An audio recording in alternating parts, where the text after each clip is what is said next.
Estás escuchando La Voz de tu Vida, el podcast de doblaje y locución. La voz de tu vida. Carlos Di Blasi. Esta semana nos acompaña en La Voz de tu Vida uno de los grandes nombres del doblaje de Barcelona de los últimos 20 años, cuya carrera ha ido increciendo de una forma tan vertiginosa que incluso a día de hoy es capaz de seguir sorprendiéndonos porque sus capacidades actorales, como así lo ha demostrado en muchas ocasiones, no tienen techo. Carlos Di Blasi, bienvenido a La Voz de tu Vida. Hola, ¿qué tal? ¿Cómo estáis? Bueno, pues muy contento de estar aquí. Igualmente, encantado de tenerte con nosotros. Igualmente, Pedro, mucho gusto. Oye, Carlos, la primera pregunta, como ya sabes, es que te describas tú mismo. ¿Quién dirías en tus propias palabras que es Carlos Di Blasi? Bueno, supongo que otros compañeros te lo habrán dicho, para mí es difícil porque... Sí. Bueno, yo diría que ante todo soy un apasionado del doblaje y un apasionado de mi trabajo y entonces, pues bueno, soy un apasionado de contar historias, siempre me ha gustado contar historias, leer cuentos desde pequeño y pues bueno, yo creo que para resumirme esa es una palabra que me definiría muy bien, ¿no? Apasionado de lo que hago, afortunadamente, ¿no? Es como me siento. Pues estupendo. Oye, Carlos, ¿y en qué momento decides que quieres ser actor? Bueno, pues fue un momento en el cual, no sé si yo a mí siempre me había gustado el cine. Sí. Y entonces, bueno, los estudios que hice pues iban un poco en esa dirección, hice imagen y sonido y bueno, y llegó eso que te vas a la UNED. En mi época me tocó, cuando terminé los estudios, pues estuve un año trabajando y haciendo prácticas y tal en este ámbito y luego pues me llegó lo que nos tocaba a muchos en mi generación, que era irnos a la mili, ¿no? Sí. Y entonces, bueno, y cuando volví de la mili, pues un poco me planteaba cómo seguir en esa dirección. En ese momento había una carrera que se llamaba comunicación audiovisual, bueno, que creo que todavía existe, ¿no? Sí. Y entonces un poco pues buscaba por allí, ¿no? Pero mira, cosas del destino, pues nunca me había planteado el tema de ser actor. Aunque el doblaje siempre me había llamado la atención desde niño. No me preguntes por qué, claro, para mí no era el doblaje, era la voz de las películas. Claro. Yo me ponía de pequeño, porque llegó un momento, no sé si a los 10 años o así, que yo me preguntaba, ostras, pues ¿cómo puede ser que los actores americanos hablen tan bien el castellano? Y entonces se me ocurrió la idea que tal vez alguien les ponía la voz por detrás. Entonces yo me ponía delante de la pantalla y miraba las bocas. Y me daba y claro, en ese, estaba muy bien hecha la sincronía, ¿no? Y entonces, claro, a mis ojos de niño yo no veía la diferencia. Claro. Pues sí, pues debe ser que no sé cómo lo hacen esto. Y resulta que un día mi madre, pues yo era muy fan de Jerry Lewis y mi madre pues puso una película que era El profesor chiflado. Qué buena. Y con la voz de Miguel Ángel Valdivieso Bueno. doblando a magnífico y me maravillaba esa voz, ¿no? Sí. Y resulta que al día siguiente oigo la voz por la radio anunciando, no sé si era La Casa de las Mantas. Y entonces, claro, yo le digo a mi madre, pero mamá, mira, está Jerry Lewis en Barcelona. Y me dice, no, dice, este señor es Miguel Ángel Valdivieso, es un locutor de radio. Y claro, para mí fue un flash. Y entonces de golpe pues me explica, cosa curiosa, nadie se había entretenido ni yo había preguntado y me explica, no, es que hay unos señores que ponen las voces y ahí claro se me abrió un mundo de fascinación. Claro. Y eso un poco para explicarte cómo ya sentía como mucho la pasión por las voces, ¿no? Sí. De las películas. Y tanto era así que yo me copiaba, me copié en esa época con un magnetofón, grababa de la tele películas. Y yo escribía los textos y me los grababa yo explicándolos yo, representando el texto de la película que había escuchado para mí en cintas de cassette. Y bueno, fue pasando los años, pero yo, claro, eso me quedaba como algo anecdótico. Sí. Para no enrollarme, que soy muy rollero, que me cortas si necesitas. Entonces, ya te he dicho, me gusta contar historias. Sí, entonces, sí. Bueno, cuando volví de la mili me pasó eso, bueno, ¿y qué hago y qué tal? Y dice, bueno, pues, oye, a la universidad, porque en casa te decían, es que con una carrera vas a todas partes y tal. Ya. Total que yo al final, pues sí, un día, pues me acuerdo que bueno, cogí todo lo que tenía que hacer para matricularme en la universidad, me planteé, recuerdo que estaba en Huesca en esos momentos, dudaba, no sabía si sí, si no, si otra cosa en mi vida, no tenía muy claro si lo de la universidad o tirar por otro sitio. Y resulta que, bueno, cuando me iba a matricular, no podía. No podía avanzar. Estaba delante de la universidad, estaba clavado. No podía.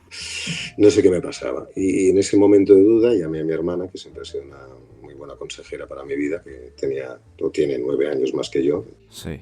Y yo la llamé y le dije, mira, Lidia, no sé lo que me pasa, pero no puedo entrar a matricularme en la universidad y no sé lo que me pasa.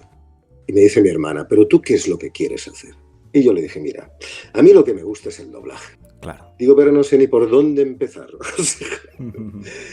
Y mi hermana me dijo, oye, pues mira, vete a casa, empieza a averiguar cómo va esto del doblaje para entrar, que hay que estudiar y todo esto, y tira por aquí. Y así lo hice. Volví para casa con los documentos debajo del brazo de la matriculación, que aún los debo tener por aquí, porque soy de acumular. Y cogí las páginas amarillas, busqué estudios de doblaje y me presenté allí a preguntar qué había que hacer para hacer doblaje. Y bueno, cada uno me iba diciendo alguna cosa, decían que cursos no había, qué tal, qué se les parecía, que en el Instituto del Teatro.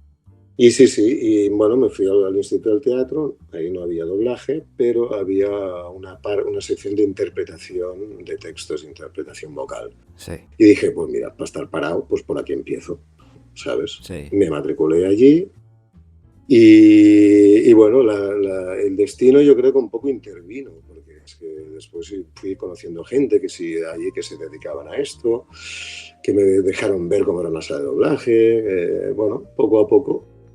Estos fueron mis inicios y luego tuve la suerte de que pidiendo pruebas y pruebas y pruebas, pues al final me hicieron la prueba. De muchas que me hicieron, una me convocaron y a partir de ahí, pues una convocatoria al mes, después fue una convocatoria a la semana, después fueron 2 y llegó un momento que afortunadamente pues tuve que dejar el trabajo que tenía entonces porque ya tenía tantas convocatorias que ya no podía combinarlo, ¿no? Claro. Y sobre todo aprendí, pues gracias a los grandes profesionales con los que tuve la oportunidad de trabajar en esos momentos, grandes directores, y luego yo iba mucho a ver a las salas de doblaje, sí. la gente, cómo trabajaban los protagonistas, claro. Gente grande. Bueno, yo recuerdo haber visto a Salvador Vidal, a Camilo García, a Pepe Antón Muñoz, a Jordi Brau, a Óscar Barberán. Bueno, tuve la suerte de ir allí a ver y horas y horas y horas sentado como los protagonistas, como esa gente hacían las cosas. Sí. Maravilla, y yo estaba maravillado. Incluso tuve la oportunidad de ver a Orsenio Corsellas, a Joaquín Díaz. Qué bueno. Tuve mucha suerte en ese momento. Y bueno, y eso con tenacidad, interés y la suerte también de que... Sí. También me ayudó el hecho de que antes de empezar con el Instituto del Teatro tuve la suerte de tener una novia que ella sí que hacía teatro. Sí. Y me metió no me metió en su grupo de teatro. De hecho, yo la acompañé a un viaje a Dinamarca en el curso de teatro, en su grupo de teatro. Sí. Como acompañante, y resulta que uno de los actores se puso enfermo. Anda. Y claro, no había suplente más que yo. Total, que me dijeron, tienes que subir tú al escenario. Y yo, que no, que yo nunca he hecho esto, que yo no sé, ¿cómo que voy a subir? Yo era más tímido, yo era súper tímido a los 20 años. Claro. Y total, que subí al escenario y cuando acabó la obra me vinieron a preguntar que cómo que yo no hacía eso, que si yo era actor. Y yo dije, no, o sea, no, nada, ha sido todo por instinto. Y me dijeron que no, tío, que tú se te da esto muy bien, que tú eres actor, que tal, que tira. Y yo creo que sin esa fuerza no habría sido capaz, porque eso pasó antes de lo que te he comprado en la universidad. Sí. Sin esa experiencia que tuve, que me hizo conectar un poco con esta faceta de actor, que bueno, se ve que ya llevaba yo dentro. Sí. Y bueno, sin esa experiencia yo creo que no me habría atrevido a después. Esto me sucedió un año o así después de hacer ese paso de no entrar a la universidad y y atreverme, ¿no? O sea que un poco cualidades y un poco la vida, que yo creo que es que la vida quiere que te metas allí, porque la verdad Sí, que fueron todo un cúmulo de casualidades que cuando las recuerdo me hace mucha gracia. O sea, sí, sí, fue una historia muy... qué bueno. Sí, sí, ya está, ¿eh? Oye, cuentas que de pequeño te gustaba mucho ir al cine. ¿Tú recuerdas la primera vez que fuiste al cine? Hombre, la primera no lo sé, no sé si fue la primera, pero sí que recuerdo una película que y recuerdo me llevó mi padre Sí, en una matinal que se hacía antes aquí en los cines, al Cine Coliseum de Barcelona, y me llevó a ver 20.000 leguas de viaje submarino, qué bueno. la de Fisher, Sí, y que era con Kirk Douglas y James Mason y tal. Y bueno, aluciné, pero es que recuerdo todavía cómo me impactaron también las voces, las voces de la película. claro. Es decir, yo no sabía quiénes eran, pero de pequeño ya distinguía perfectamente las voces de cada actor y cuando me cambiaba la voz del actor me ponía negro. Y esa yo, no sé si fue la primera, pero desde luego fue un recuerdo que me quedó grabado, porque aparte que la película me encantó, porque a mí Julio Verne me gustaba las historias de Julio Verne y tal, que me las leía mi padre. Sí, Y recuerdo con mucho impacto y mucho cariño esa película. qué bueno. Y en cuanto al doblaje, ¿recuerdas la primera vez que ves a un actor hacer un take en una sala? La primera vez que vi a un actor hacer... Mira, pues yo creo que sí, claro, fue de observador y fue Salvador Vidal. Bueno, Sí, sí. Y me quedé, estaba doblando, recuerdo incluso la película, Los Diablos de la Noche. Él hacía a Michael Douglas. sí. Y me quedé absolutamente, vamos, clavado en la silla de escuchar. Es que vaya voz. Es que, claro, fue bueno, como para coger los bártulos y dejar, yo lo dejo esto, porque claro, porque fue... Además, recuerdo que lo había escuchado hacía poco en el cine, que fui a ver de estreno la de Abierto hasta el amanecer, Sí. que la hacía George Clooney, Sí. y ahí esa voz me impresionó muchísimo, que yo todavía no sabía que era, Claro. no le ponía rostro, no sabía que era Salvador Vidal. Y claro, al cabo de poco lo escuché en la sala y me quedé absolutamente alucinado. Normal. Sí, sí, sí, sí. Vaya, absolutamente. Sí, sí, sí. Sí, sí. ¿Y de tu primer take? ¿Qué sensaciones se te vienen a la mente cuando recuerdas aquella primera experiencia delante de un atril? Bueno, mi primer take es que, bueno, la verdad fue un poco frustrante mi primer take. Vaya. Porque la verdad es que, claro, yo no sabía que existían los ambientes. Anda, claro. Y entonces, claro, me convocaron.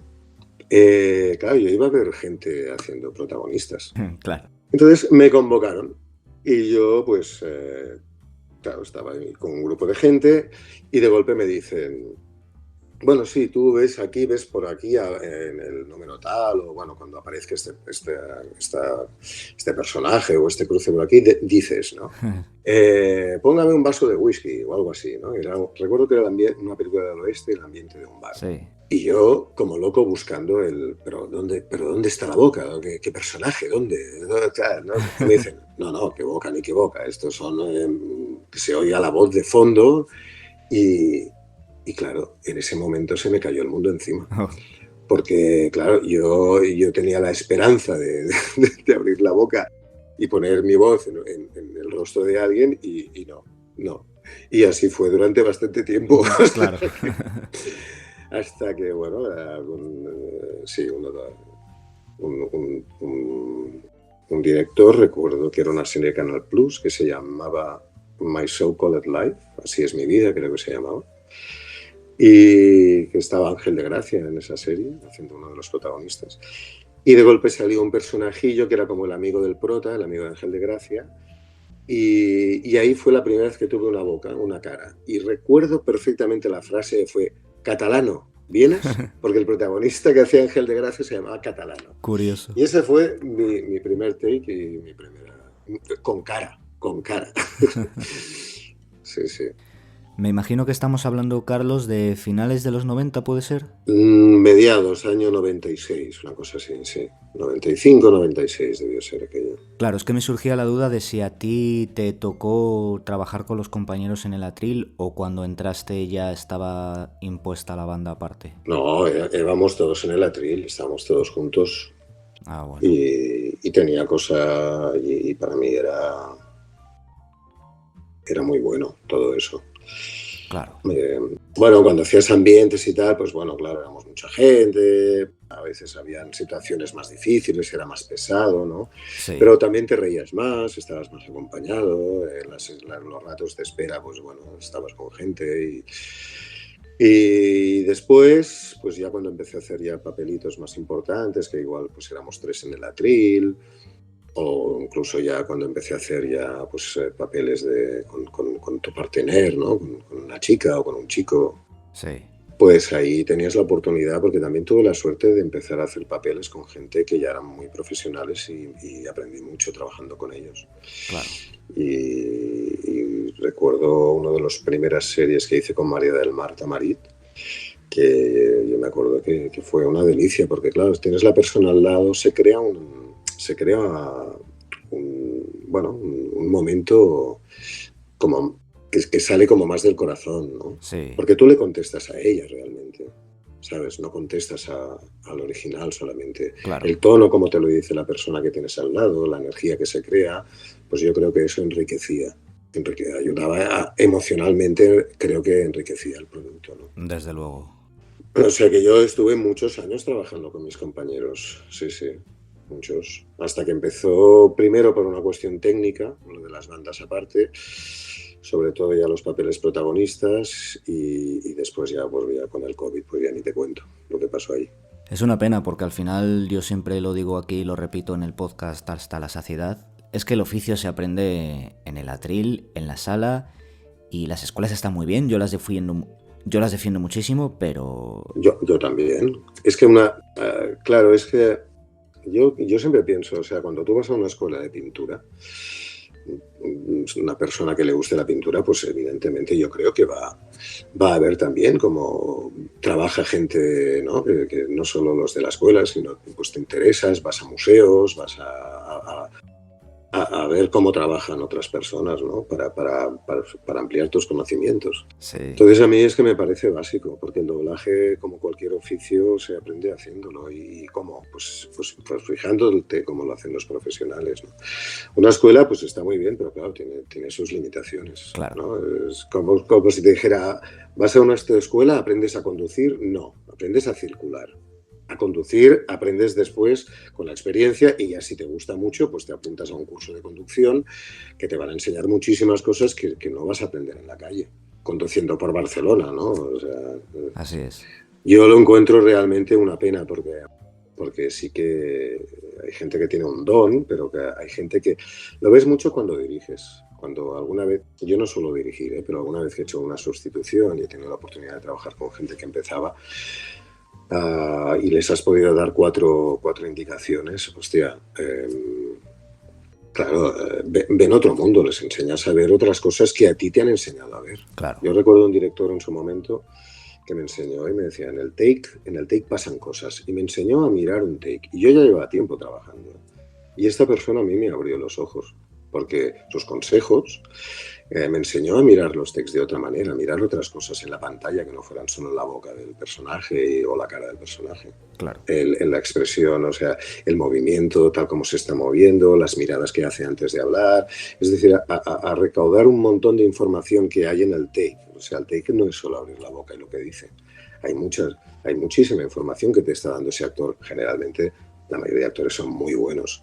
Entonces, un tío no llega y abre la boca, un tío llega, mira a un lado, mira al otro, según sus movimientos, su lenguaje corporal. Sí. Quiero decir, te está dando mucha información, además de después viene cuando abre la boca y dice cómo lo dice.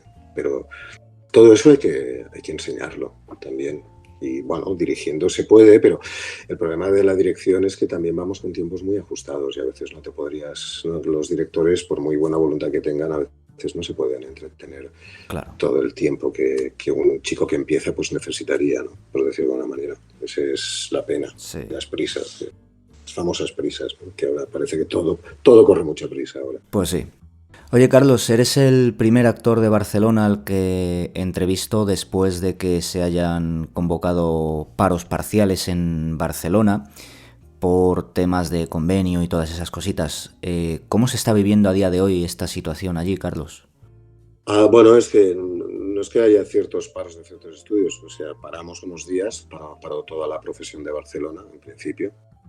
No sé si ha pasado algo por ahí, pero vamos, es un sentir general, porque, bueno, de alguna manera, pues hemos pasado ya muchos años sin que nos sin subir el IPC, no tenemos ningún convenio real que nos respalde, ¿no? que sirva para... Entonces es algo que parece que nuestros compañeros de Madrid consiguieron y hicieron muy bien, y entonces creemos que para el bien general de la profesión, no solo para los actores, sino para en general, incluso ya hablando del producto, hablando para los empresarios, Sí. Yo creo que sería una ventaja para todos.